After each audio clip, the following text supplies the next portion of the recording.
Just like the Kolkata night Riders, royal Challengers Bengaluru ने भी अपने फैंस को इसी सोच में डाल दिया है कि आखिर who will be the next captain of the royal Challengers Bengaluru. देखिए, ऑप्शंस तो बहुत सारे हैं आपके पास। आपने दो को रिटेन किया है, विराट कोहली एंड रजत पाटीदार। फिर आपने कुछ अच्छे बाइज भी किए हैं, for example Bhuvneshwar Kumar, Krunal Pandya and few more other players. तो आइए एनालिसिस करते हैं and let's make a playing 11. What would they look like? Who will be the captain? And what were the good buys in the auction? देखिए, mega auction की बात करें तो इन्होंने काफ़ी अच्छी शॉपिंग तो वैसे की है। Like they have Livingstone, they have Phil Salt, they have Bethell, Bhuvneshwar Kumar, Josh Hazlewood and few other big names. But अगर आप and my top two favourite buys for RCB were Bhuvneshwar Kumar and Phil salt.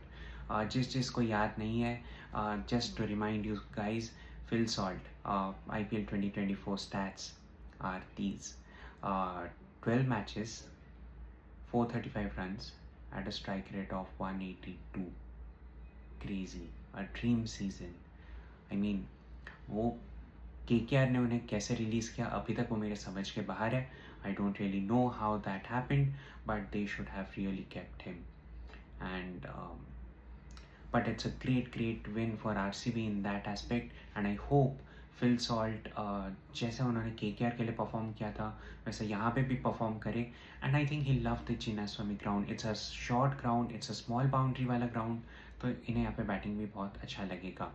Okay, अगर आप RCB को समझने की कोशिश करें right from the starting years, तो आप एक चीज़ फॉर श्योर नोटिस किए होंगे दैट ये स्टार्स के पीछे बहुत भाग गई है। I mean every year in the auctions they go after the stars.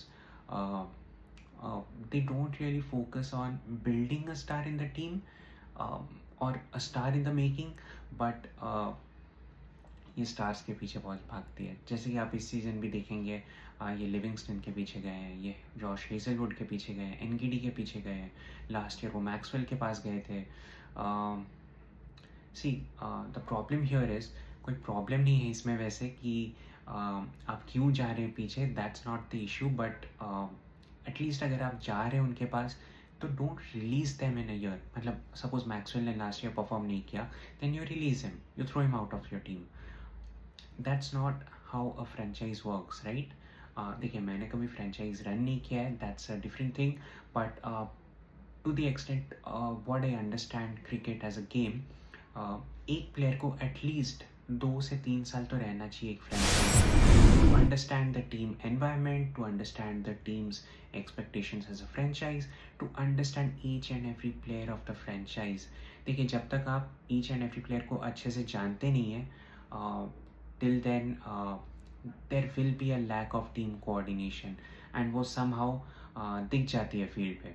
यहाँ पे मैं वो when I'm talking about understanding here, मैं इसकी बात नहीं कर रहा हूँ कि आप उसके बैटिंग स्ट्रेंथ्स, इसके बॉलिंग स्ट्रेंथ्स, वैसे नहीं। I am talking about knowing them as a person, not just as a cricket का स्ट्रेंथ या वीकनेस। वो एज अ पर्सन कैसे हैं, and you need to go into the details. I mean, team coordination is something that's really important. उसके बिना, I'm sorry to all the RCB fans, but this is the harsh reality why they have been not able to lift the cup yet, despite the good individual performances. तो चलिए, ये इस बात को यहीं पे रखते हैं, and now let's move on to the RCB squad. RCB squad looks really good on paper, not at all bad. आपके पास स्पिन डिपार्टमेंट में सुयश शर्मा है, आपके पास कृणाल पांड्या है with vast experience in the domestic circuit.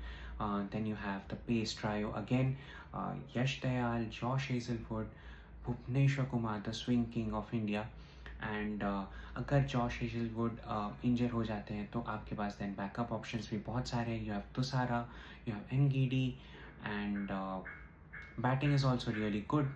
I think Livingstone है, Phil Salt है, विराट कोहली तो है ही है, Rajat Patidar is also there, you have Jitesh Sharma also as a wicket keeper over there in at 6, I would say. Great lineup. But again, यहाँ पे एक loss जो आरसीबी को महसूस होगा इस season is Will Jacks. So what I feel is Will Jacks, मतलब देखिए ऑफकोर्स अगर वो विल जैक्स अभी आरसीबी में होते उनकी शायद जगह नहीं बनती because they have got in Phil Salt. But अगर फिल सॉल्ट नहीं होते and they would have released Will Jacks then it would have hurt them a lot. But now that Phil Salt is there, I hope ये अच्छा perform करेंगे. And as we discuss ये छोटा ground है so he love batting here as well. But Will Jacks will be missed for RCB. And then देखिए इन्होंने एक बहुत अच्छा ऑलराउंडर को रिलीज़ कर दिया, Cameron Green. I don't really understand the logic behind it, but वो आपको बॉलिंग का भी वेरिएशंस दे सकते थे. He would have batted down the order in at 5, 6, 7, a great option. But as we discussed, they have released him due to lack of performance in just a single season. RCB for this season looks good on paper, but we don't really know about the execution because वो पता चलेगा मार्च में, मार्च अप्रैल मई में. So चलिए फटाक से एक playing 11 बना लेते हैं and let's see how would they line up for this.